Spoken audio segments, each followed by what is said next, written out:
Oi, pessoal, tudo bem? Então, na última aula, nós fechamos, né, as teorias demográficas, falando da teoria da transição demográfica, que eu dividi em duas partes.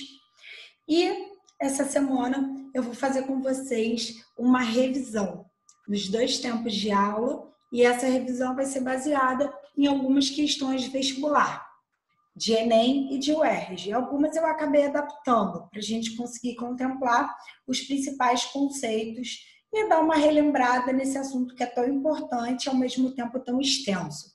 Tá bem? Então, vamos lá. Na questão número 1, antes de mais nada eu queria dar um toque para vocês, que daqui a 2 anos estão aí fazendo Enem, fazendo UERJ, tentando vestibular. Eu sempre aconselho que o aluno leia a pergunta antes de ler o enunciado. Nesse caso, o enunciado ele é muito pequenininho, né? Então, não faz tanta diferença assim. Mas quando a gente está falando de questão de Enem, geralmente as questões são bem grandes, os enunciados são bem grandes. Então, como você tem pouco tempo, você precisa otimizar esse tempo, lê primeiro a pergunta para você já ir para o texto relativamente direcionado em relação ao que você deseja encontrar. Beleza? Vamos lá, então. Diante desses números, podemos concluir que o país é... Não dá para saber nada, não dá nem para responder, tem que ler o texto. De acordo com o Censo Demográfico de 2010, realizado pelo IBGE, que é o Instituto Brasileiro de Geografia e Estatística, o Brasil alcançou uma população de 190.755.799 pessoas. Quase que eu não consigo nem falar esse número. Totalizando 22,4 habitantes por quilômetro quadrado. Diante desses números, podemos concluir que o país é... E aí, gente, a gente relembra aqueles conceitos de população absoluta e população relativa. População absoluta é o total de população que tem um país. É um conjunto de habitantes que ocupam um determinado espaço. A gente percebe que em números, em valores, o tamanho da população brasileira é bem grande.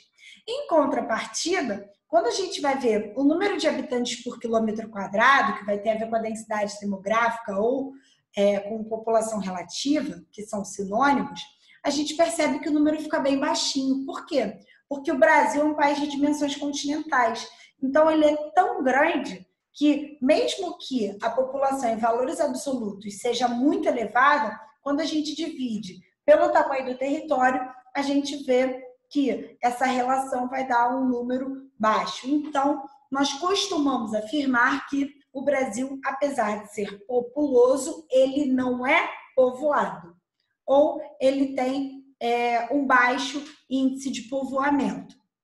A gente sabe que a distribuição da população brasileira não é homogênea, a gente tem uma concentração no litoral, mais especificamente na região sudeste, que é onde a gente tem um maior desenvolvimento econômico, e conforme a gente vai indo para o interior do país, a gente vai ver encontra algumas regiões com baixa densidade demográfica, como, por exemplo, as regiões centro-oeste e a região norte, que é, inclusive, considerada um vazio demográfico. Então, de todas essas alternativas, diante do que eu falei, né, a única alternativa possível é a gente afirmar que o Brasil é um país populoso, tá certo? Não esqueçam, população absoluta, número total, a gente caracteriza como populoso.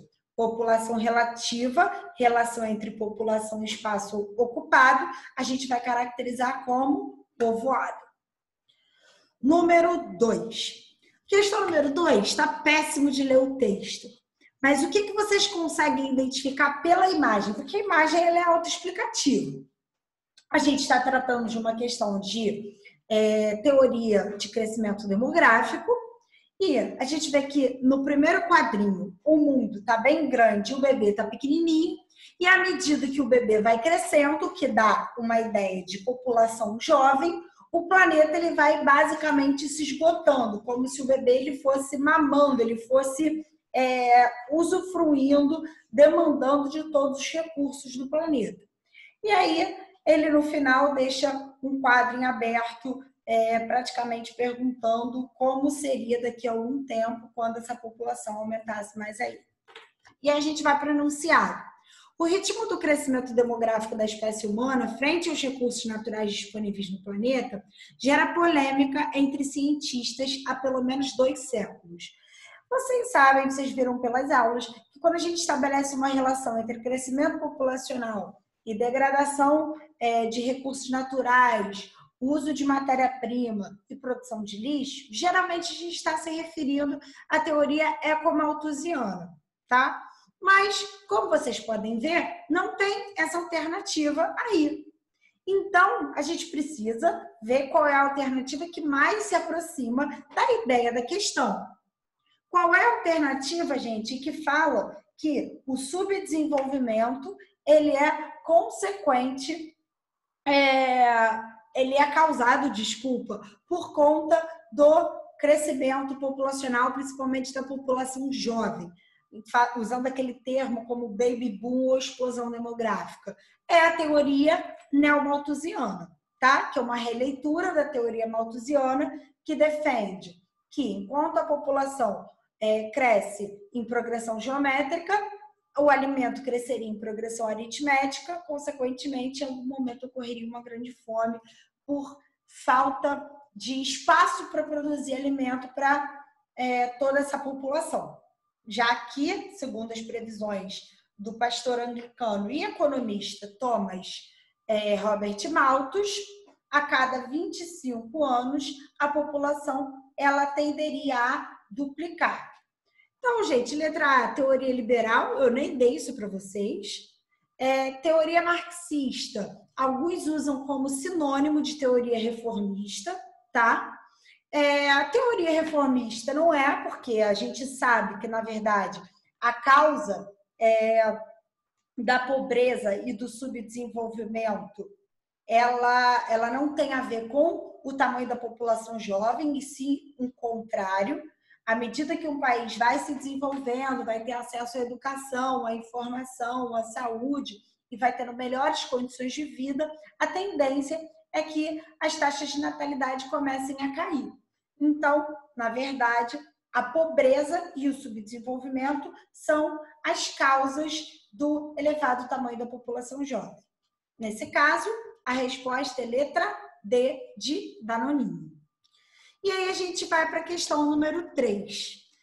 Questão número 3 é uma amostra, né, de pirâmide etária. Também não está maravilhoso o desenho, mas vocês conseguem identificar, eu posso até aumentar um pouquinho aqui, que a gente tem na parte de baixo, na base da pirâmide, como sempre, os jovens de 0 a 19 anos, que representam 40% da população, os adultos, que entre 20 e 59 anos, que representam metade da população, né, um pouquinho mais, 51%, e os idosos com 60 anos ou mais, que representam 9% da população.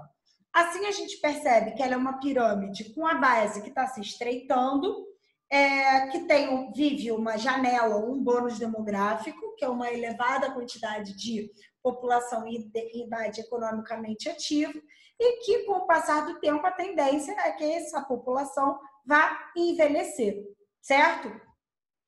Nas próximas décadas. Então, vamos lá. No desenho acima, a representação da estrutura etária do Brasil atual expressa uma transição demográfica. Show! Os indicadores que explicam esta situação de transição estão apontados em, vamos lá, letra A, aumento da imigração. Imigração é entrada de imigrantes. Isso, em momento algum, é retratado no gráfico. Então, não tem nem o que discutir. Só que fala também de redução da expectativa de vida, que a gente sabe que não é uma verdade. Pelo contrário, a expectativa de vida ela tende a aumentar.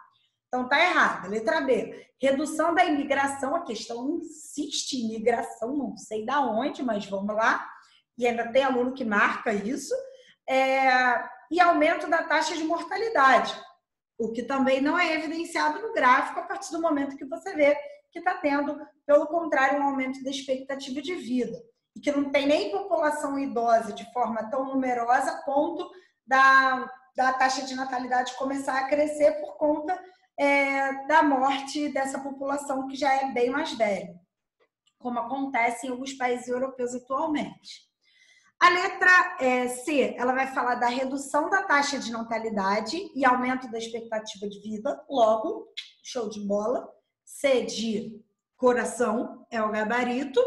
E letra D, aumento da taxa de natalidade e redução da taxa de mortalidade. A gente não vê um aumento da taxa de natalidade, tanto que a base da pirâmide está mais estreita.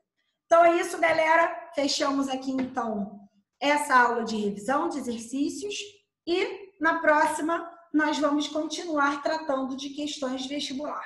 Espero vocês, tá certo? Beijos, queijos e até mais!